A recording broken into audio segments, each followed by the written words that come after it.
British Prime Minister Boris Johnson and other Brexiteers pledged that turning away from nearly 5 decades of European economic integration would rid the country of red tape and open up new trading opportunities for the global Britain.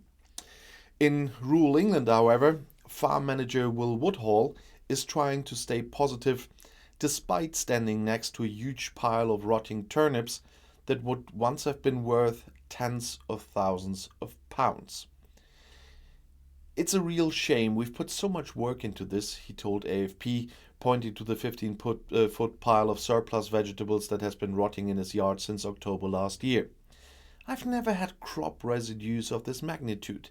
This is of course a great loss for our business. Hopefully we can handle that.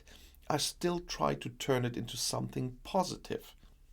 Well, Woodhall's beetroot is the latest example of Britain's new post-Brexit reality.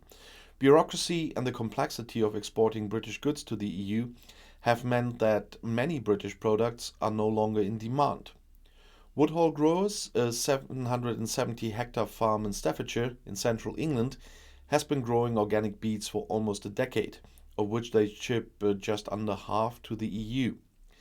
At first, the UK's formal exit from the now 27-member community in early 2020 seemed to have little impact.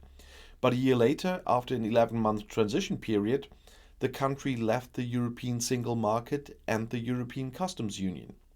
Retailers of all industries and sizes have struggled to adapt. Woodhall soon learned that his continental buyer was cancelling the contract to purchase hundreds of tons of beets and would not be placing any more orders. The phrase they used was, "They don't want any more non-EU products," Woodhall said. European buyers would typically mix his beets with other beets grown on the continent. The need to separate them in order to label the UK crop as non-EU produce was simply too costly and time-consuming. "It's very difficult, I can't blame them," Woodhall said.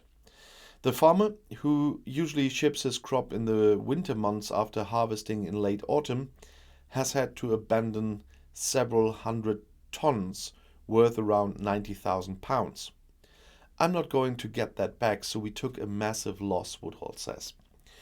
British Prime Minister Boris Johnson and other Brexiteers pledged that turning away from nearly 5 decades of European economic integration would rid the country of red tape and open up new trading opportunities for, as I mentioned, global Britain.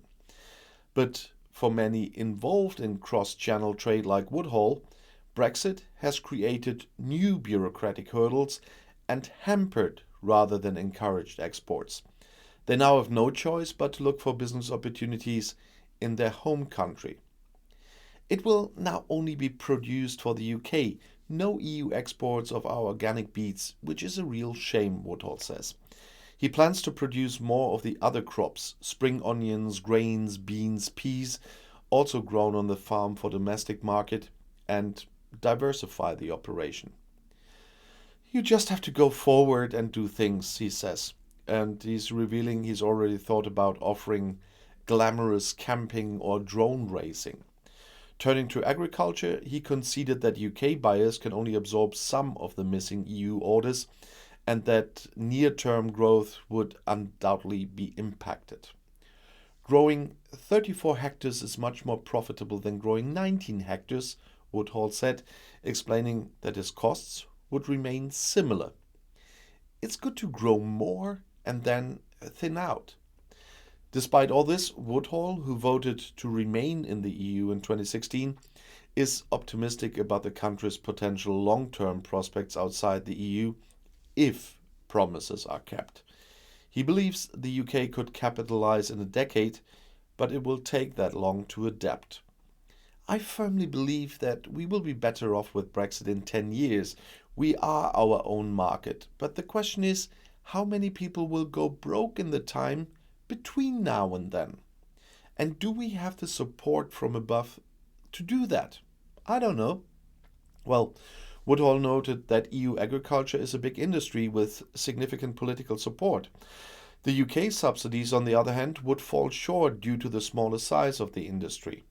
"I suppose farming isn't worth that much, But for individuals like me, it is, and it's the livelihood of thousands of people, Woodhall said.